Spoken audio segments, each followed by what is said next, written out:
اقدام نوبتی از مغازه بهترین. اکنون مول‌های تکنیکی باز هم دسترس است. در مغازه مول‌های تکنیکی بهترین تخفیف ایدانه اعلان شده است. تلویزیون پلازماوی، ماشین‌های جمع‌شویی اتومات، چنگ‌کشک‌های گوناگون و غیره. فرصت را از دست ندهید. میزوجان میتوانند مول‌های تکنیکی را به طریق کارت پلاستیکی، نقدی و یا کردیت دسترس نمایند. سراغ ما شهر خوجند، کوچه آزادی، پهلوی فاکولته فیلولوژی تاجیک. تلفن برای ارتباط 92 730 7770 و 92 779 90 60.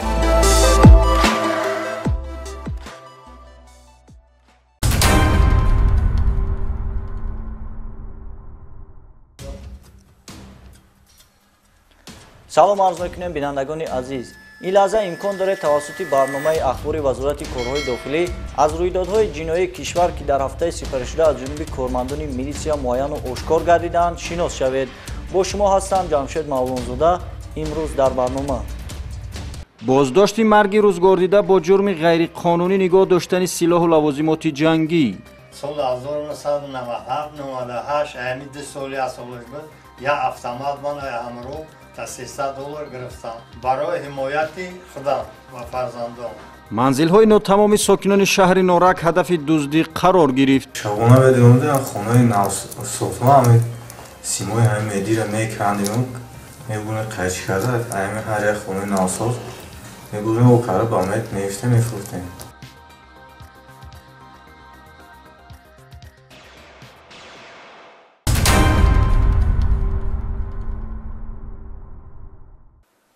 با خود و یا در خانه نگاه داشتن و یا به صاحبیت کسی دیگر دادن سلاح و لوازمات جنگی جنایت بوده. نفرانی که آن را اختیاراً به مقامات حفظ حقوق می‌سپارند از جوابگری جنایتی آزاد می‌شوند. متاسفانه امروزها یافت می‌شوند نفرانی که سلاح و دیگر لوازمات جنگی را غیرقانونی با خود نگاه می‌دارند. هنگام دایر نمودن کارکردهای اپراتیوی از جانب کارمندان ریاست کوفتگاه جنایتی وزارت کارهای داخلی، شهروند تعارف مبورجان سال تولدش 1960 اقامت کننده کوچه عینی شهر ترسونزاده با همین جرم بازداشت گردید. هنگام از نظر گذرانی منزل استقامتی پدرش واقع در دهه شکوروی شهر ترسونزاده از بالای بام منزل استقامتی یک عدد اتومات کلاشنیکوف با تیردان و 29 عدد تیر و یک عدد نورینجک دریافت و مصادره کرده شد. سال 1997-98 یعنی 2 سالی از سالش بود یک اتومات من همراه تا $300 گرفتم برای یک لیمون کاختی برای حمایت خودم و فرزندان. وابسته به این نسبت شهروند تعارف مبورجان با ماده 195 کودکس جنایتی جمهوری تاجیکستان پرونده جنایتی آغاز گردیده تفتیشات پیشکی ادامه دارد.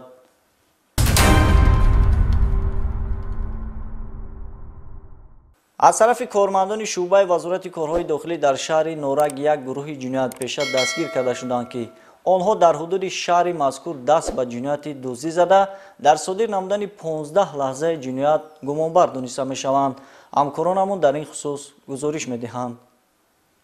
نوبسته از همه امکانات موجوده فضای آسایشته شرایط مساعد برای همه گونه فعالیت متاسفانه جنایت و جنایتکاری همچون یک ظهورات نامطلوب ارز هستی دارد. گرچند وابسته به افزایش اهالی سال تا سال شماره جنایتکاری کمتر به نظر رسد هم ولی همان برخی نفران علاهیده با صادر کردن کرداری به جمعیت خوفناک حیات خود را داغدار نموده به آرامی دیگر شهروندان خلل میرسانند. در شعبچه تفتیشاتی شعبه وزارت کارهای داخلی در شهر نورک نسبت شهروندان جلیل و فیروز سال تولدش 1995 و شفیع و شریف جان سال تولدش 1996 ساکنان شهر مذکور با ماده 244 قسم دی کودکس جنایتی جمهوری تاجیکستان پرونده جنایتی آغاز گردیده است. این نفران جنایت پیشه با مقصد دزدی یعنی تصرف نهانی مال و ملک غیر با مصلحت پیشکی با راه غیر قانونی وارد منزل ناتمام شهروند گریز و مهراجدین واقع در دهه تغمزار گردیده از اونجا ناقل‌های برقی از مد وصل شده را دزدیده از جای حادثه غیب زدند. شبانه بدونده خانه نوسافا همه سیمای همه مدیر میکندیم میگونه قش کرده همه هر یک خانه نوساز میگونه او کارا با مت میفته میفروختیم. چقدر همه یک خانه مثال دزدی میکنین همون سیماش کنده با آلومین مید تبدیل دادن چقدر مبلغ با دست می‌آوردی برای همین دزدی؟ همین 300 سومون 400 تا 2500 سومون. боз ҳаракатҳои ба ҷомеа хавфноки худро идома дода ин навбат аз симчӯбҳои ҷамоати деҳоти дуконӣ шаҳри норак ки ноқилҳо ба ҷамъияти соҳамии кушодаи тоҷиктелеком мансуб мебошанд тасарруф карданд. дар рафти тафтишот маълум гардид ки боздоштшудагон бо ҳамин усул дар 15 ҳолати ҷинояти дуздӣ гумонбар дониста мешаванд.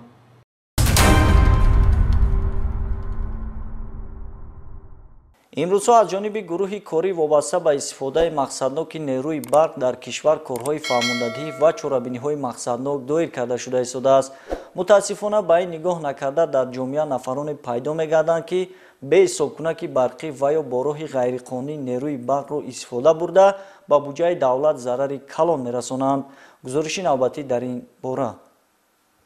таҷҳизоти электронии криптоасъор ки ҳамчун дастгоҳи васлшаванда бо системаи компютерӣ ба хусус олами иттилоот интернет истифода мешавад, имрӯз барои баъзе нафарони манфиатҷӯ сарчашмаи даромадҳои калони молӣ гардида ба буҷаи давлат миллионҳо сомонӣ зарар расидааст. чунин маълумотҳои саҳеҳ дар рафти амалӣ гардидани чанд чорабинҳои оперативии кормандони раёсати кофтикои ҷиноятии вазорати корҳои дохилӣ ба даст омадааст. шаҳрванд Бақоев Аслиддин Равшанович сокини шаҳри Душанбе аз моҳи феврали соли 2019 то лаҳзаи ошкор шудани фаъолияти ғайриқонунии зиёновараш 505 адад таҷҳизоти электронии криптоасъорро аз ҳисоби хатти барқи анборхонаҳо дар ноҳияи рӯдакӣ ғайриқонунӣ васл ва истифода намудааст. номбурда 2 миллион 592 ҳазор киловатт нерӯи барқро бо роҳи дуздӣ истифода намуда ба давлат 1 миллион 710 ҳазор 720 сомонӣ зарар расонида, худаш бошад 2 миллион 227 ҳазор 365 сомонӣ фоида ба даст овардааст. маблағҳои аз андоз пинҳон намудааш бошад 289,557 сомониро ташкил медиҳад. инчунин шаҳрванд Мирзо Саидов Давлаталӣ сокини ноҳияи Кушонёни вилояти Хатлон 340 адад таҷҳизотҳои электронии криптоасъорро дар ҷамъияти дорои масъулияташ маҳдуди Осия дар ҷамоати деҳоти Обикӣ ки ноҳияи Хуросон муддати 5 моҳи охир ғайриқонунӣ бо роҳи истифодаи нерӯи барқ ва пинҳон намудани даромадҳо аз андоз истифода карда зарари ӯ аз истифодаи нерӯи барқ 1 миллион 61 ҳазору 586 сомониро ташкил медиҳад. шаҳрванд Раҳимов Суннатулло Ҳусейнович истиқоматкунандаи пойтахт низ аз моҳи июни соли 2020 дар ҳудуди ҷамъияти дорои масъулияташ маҳдуди Тара воқеъ дар кӯчаи Зарафшон 200 адад таҷҳизоти электронии криптоасъорро насб карда бо ин амали ғайриқонунии худ аз истифодаи ғайриқонунии нерӯи барқ ки 864 киловатт аст ба андозаи 570,240 сомонӣ ба буҷаи давлат зарари молӣ расонидааст. даромадҳои молӣ аз андоз пинҳон намудаи ӯ бошад 77,219 сомониро ташкил медиҳад. шаҳрванд Камилов Муслим низ аз моҳи октябри соли 2020 155 адад таҷҳизотҳои криптоасъорро аз ҳисоби хатти барқи ҷамъияти соҳамии кушодаи система автоматика ғайриқонунӣ истифода бурдааст. аз ҳисоби истифодаи 115,776 киловатт нерӯи барқ ба буҷаи давлат 76,412 сомонӣ зарар расонида 1 миллион 362,130 сомонӣ барои худ ҷамъоварӣ намудааст. маблағи зарар аз ҳисоби рӯйпӯш намудани андоз бошад 177,077 сомониро ташкил медиҳад. дар умум зарари расонидаи ин нафарони зикршуда ба буҷаи давлат наздики 4 миллион сомониро ташкил додад. дар марҳилаи басу ҳасос фасли сармо ба талафоти миллионҳо киловатт нерӯи барқ сабаб гардиданд. нисбати чунин нафарони манфиатҷӯи зиёновари миллату давлат дар раёсати тафтишотии вазорати корҳои дохилӣ бо моддаи 253 кодекси ҷиноятии ҷумҳурии Тоҷикистон парвандаи ҷиноятӣ оғоз карда шуда тибқи талаботи қонун барои чунин кирдорҳои ҷиноятӣ чунин нафарон ҳатман ҷазо хоҳанд дид. мавриди зикр аст чорабинҳои оперативии кормандони раёсати кофтикои ҷиноятии вазорати корҳои дохилӣ дар марҳилаи чунин ҳолатҳоро ошкор кард ки воқеан ҳам имрӯз масъалаи таъмини аҳолӣ бо нерӯи барқ яке аз мушкилотест ки байни аҳолӣ ҳар гуна баёнияҳои беасосу дур аз воқеиятро ба вуҷуд овардааст. шаҳрвандон мантиқан дарк намоянд ки норасоии нерӯи барқ ё ба андозаи муайян ҷорӣ гардидани лимит албатта ба паст гардидани сатҳи об дар обанборҳо вобаста аст, на чизи дигар. дар ин самт низ кормандони вазорати корҳои дохилӣ бо таъсиси гурӯҳи кории доимоамалкунанда дар қаламраи мамлакат санҷишҳои мақсаднок амалӣ карда истоданд то ки нерӯи барқ сарфакорона ва беталаф истифода гардад.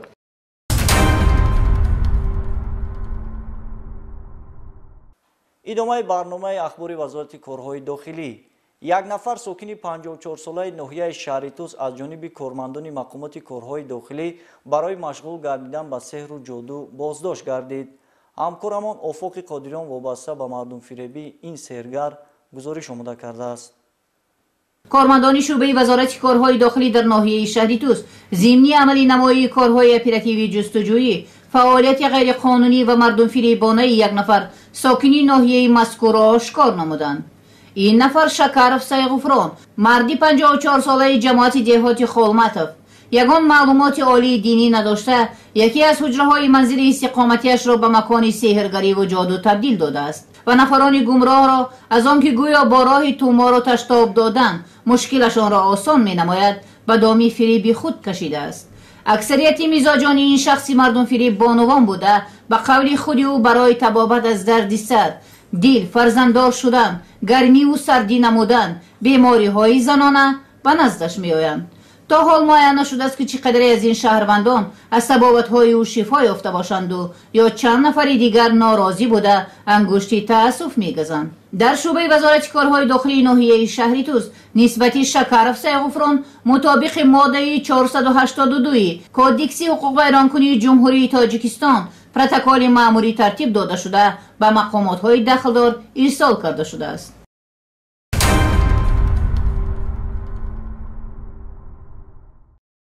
در وقت گذراندن چاره‌بینی‌های مقصدناک در حدود راه‌های ماشینگردی ناحیه دوستی از طرف هیئت شخصی شعبه بازرسی دولتی اتومبیلی شعبه وزارت کارهای داخلی در ناحیه دوستی دو دلیلی در حالت مستی اداره نمودن واسطه نقلیات آشکار کرده شد.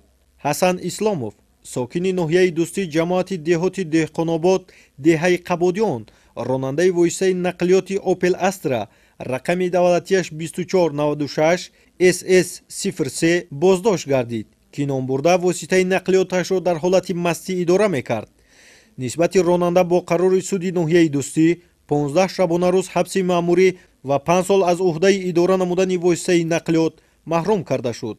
من از حالتی که نوشیدنی اسپریتی نوشیدم کارگرای بدیه مرا دستگیر کردند. از کار خود پشیمانم. از رانندگان خواهش میکنم که این کار نکنند. مستی بودن روی برد به پستی. اینچنین عزتالله سعیدов ساکن همین ناحیه راننده واسطه نقلیاتی تیکو رقم قیدی دولتیش 1536 AE03 که در حالت مستی واسطه نقلیاتش را اداره میکرد بازداشت گردید که نسبت راننده با قرار سود ناحیه دوستی 15 شبانه روز حبس مأموری و 5 سال از عهده اداره نمودن واسطه نقلیات محروم کرده شد. در دایره همین تدبیرها در وقت گذراندن چاره‌بینی‌های مقصدناک در حدود راه‌های اتومبیلگرد ناحیه شهری توس از طرف هیئت شخصی شعبچه بازرسی دولتی اتومبیلی شعبه وزارت کارهای داخلی در ناحیه شهری توس دو دلیلی در حالت مستی اداره نمودن واسطه نقلیات از جانب رانندگان آشکار کرده شد. بختیار حیتов ساکن ناحیه شهری توس جماعت دهاتی طلبک صدرالدینов دهه چویانچی راننده واسطه نقلیاتی زفیرا رقم قید دولتیش 4246 SE03 که واسطه نقلیاتش را در حالت مستی اداره میکرد بازداشت گردید. نسبت راننده مذکور اویدی چنین کردارش با قرار سود ناحیه شهری توس 15 شبانه روز حبس مأموری و 5 سال از عهده اداره نمودن واسطه نقلیات محروم کرده شد.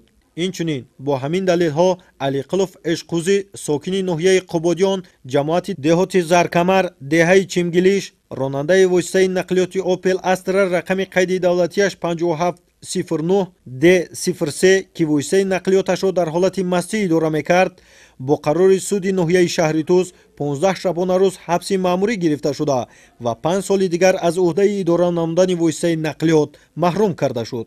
تحلیل ها نشان میدهند که در سال سپری گشته 2022 در حدود راه‌های اتومبیلگرد شهر و ناحیه‌های قلمرو ولایت ختلان 309 صدمه نقشه نقلیاتی به خرج گرفته شد که با اثر آنها 126 نفر به هلاکت رسیده 340 نفر دیگر جراحت‌های گوناگون جسمانی برداشته در بیمارخانه بستری گشتند. از همین لحاظ از همه رانندگان اشتراکچیان حرکت در راه احتراماً خواهش کرده می شود که قاعده‌های به خطری حرکت در راه را رعایت نمایند، سلامتی خود و دیگران را زیر خطر نمانند. این بود همه خبر و گزارش‌هایی که تا این لحظه به دست ما رسیدن و منظور شما گردانیدیم. رعایت قانون و قاعده‌های عمل کننده کفیل ثبات و ترتیبات در جامعه میباشد. پس هر یکی ما رو ضرور است که برای احترام و ولایت قانون در جامعه سهمگزار باشیم. хайр то барномаҳои оянда сиҳатманду пирӯз бошед.